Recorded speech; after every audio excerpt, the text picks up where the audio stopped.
afternoon show doesn't try to be of the moment here on BBC Wiltshire, because being a Tuesday, we're usually whizzing you off to a tea room somewhere in Wiltshire to celebrate that great county tradition of cake baking. Well, given the week we're in, we thought we'd see if we could find someone in Wiltshire who might give us a tenuous royal connection. Well, we think we found it, as Cake of the Week this week becomes Wedding Cake of the Week. Joining us now is Sarah O'Brien from Sarah's Cakes in Romsey, who supply wedding cakes across the south of the county. Hello, Sarah. Hello. Sarah of Sarah's Cakes. It's an easy thing to remember. Now, I guess, how intrigued are you going to be to see what kind of cake William and Catherine have selected? Oh, I'm really, really looking forward to seeing what they've selected. I'm sure it will be very traditional, with, rich fruit cakes and lots and lots of flowers on. I'm really, really looking forward to seeing what they're having. Well, we hear so much about sort of fashion and people copying perhaps Catherine's fashion. Would people look at the cake perhaps and then maybe come to you in a couple of weeks and say, could we have one like that, please? Would that happen, do you think? Probably, to be honest with you. I think a lot of people will sort of like see what cake she has, and they just want that particular one or one very similar. I'm sure of it. Yeah. Yeah. Probably. Can we have one, but slightly a few £1,000s cheaper? Probably. I imagine. Yeah. Be a little bit cheaper. I'm sure. Now, tell me about the wedding cake side of the business. Then, how important is that to you? Very, very important. That's why I got into the business in the first place. When I trained to do all the flowers, and it was basically wedding cakes I wanted to get into. I started training when my sister got married, which really got me into it, and I helped out with the decorations on her wedding cake as well. So you must have a steady hand. You need to, yeah. So how long have you been running the business then? We've been running the business since 2002, so 9 years, but I had been doing, obviously, cakes for a long time before then. I've been doing it for about, I can't remember how many years, but since I left school. Well, that's our secret, it's fine, Sarah. Yeah, that's a bit of a secret, that one. So have you seen a change in fashion then about the kind of wedding cakes that people want these days? A lot of people seem to want simple but elegant cakes. They want some nice plain ice cakes with some theme which is within their wedding, like they keep with the colour schemes and the flowers. If they're having pink roses in their bouquet, that's what they want me to make for the wedding cake.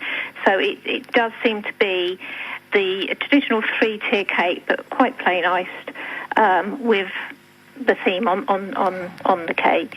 Have you had a very unusual all over the years, or an extraordinary, most extraordinary cake you've had to make? I think a topsy-turvy type cake, which is basically it was quite a few tiers. It was either 4 or 5 tiers, and if you look at it, it really looks like it's going to fall over, but it's not.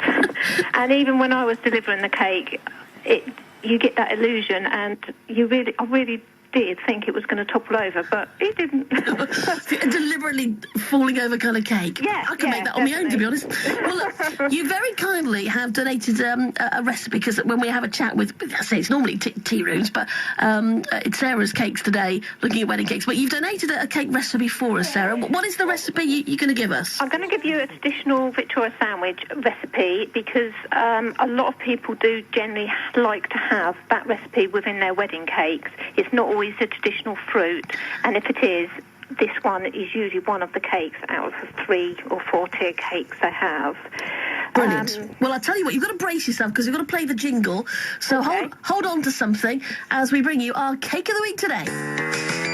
Cake of the Week, Cake of the Week, Cake of the Week, Cake of the Week, Cake of the Week, Cake of the Week, Cake of the Week. So our Cake of the Week then comes from Sarah O'Brien, who's from Sarah's Cakes in Romsey. Sarah, off we go. All right. What you need is equal quantities of egg, caster sugar, butter, and self-raising flour. And what you need to do is you weigh the eggs in their shells, so you get the right amount of eggs that you think you're going to need. So you need four eggs. Yeah, 4 eggs in their shells. Yeah. In their shells, weigh them, and that should weigh approximately 9 ounces. Mm-hmm. So then you weigh 9 ounces of caster sugar, 9 ounces of butter, and 9 ounces of flour. That's nice and simple. Yeah. You whisk the sugar and the butter until it's light and fluffy. I usually do it for about 10 minutes. So it's really, really, really light. You need to get as much air in there as possible. Okay. Then you gradually add your egg, about 1 egg at a time. Yeah. And you might need to use, in your first addition, 1 tablespoon of the flour that you've weighed out to stop it curdling. Okay.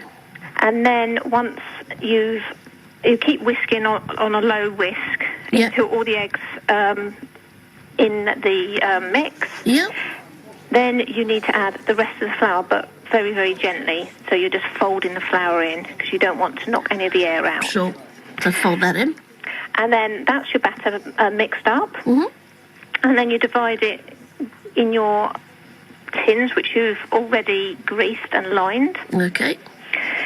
And then you pop it in the oven on about 180, depending on what oven you've got. Yeah. For about half an hour. Okay. So you're putting in 2 tins, is that right? Yeah. That particular one is for 2 tins. You can do it in one big tin, but you need to reduce the temperature to about 160. Okay. And bake it for a little bit longer. Okay, but 180 for putting in 2 tins for half an hour. Yes. And then allowed to cool? Yeah, when it comes out, test it with a skewer. If the skewer comes out clean, it's cooked. Mm-hmm. Put it onto a wired rack to cool. Yeah. And then once it's cooled, fill it with your favourite filling. It could be whipped cream and strawberries this time of year. That will go down nicely. Or if you're making it for a celebration cake, just jam and buttercream in the middle. And that's absolutely brilliant. And that's your basic Victoria sandwich? Yeah. Well, look, thank you so much. Are you busy at the moment, Sarah, with cakes? Yes, very busy. We've got 5 wedding cakes on this week. My goodness me. You must have a very good suspension as well in your van when you're delivering to yes, definitely, yeah, and a lot of time, yeah. Well, look, thank you so much for coming on and telling us a bit about Sarah's cakes. That's fine. You can find out more Googling. They're based in Romsey. Sarah, Brian, thank you very much. Cake of the week, cake of the week, cake of the week, cake of the week, cake of the week, cake of the week, cake of the week. We've had some weird and wacky cake of the weeks of late, so I quite like the idea. We're going back to the basic Victoria sandwich. If you fancy that recipe, if you didn't get it down, do you know what? I will attempt to write it up and put it on our Facebook page. And you very easy to do that by about 5 o'clock, I reckon, this afternoon. If you log on to www.facebook.com, search for Sue Davis with an E in it and BBC, you'll find our page, become a friend, and then you can get that recipe all for yourself, that Victoria sandwich from Sarah's Cakes. 22 minutes to 3, your Wiltshire travel news is next.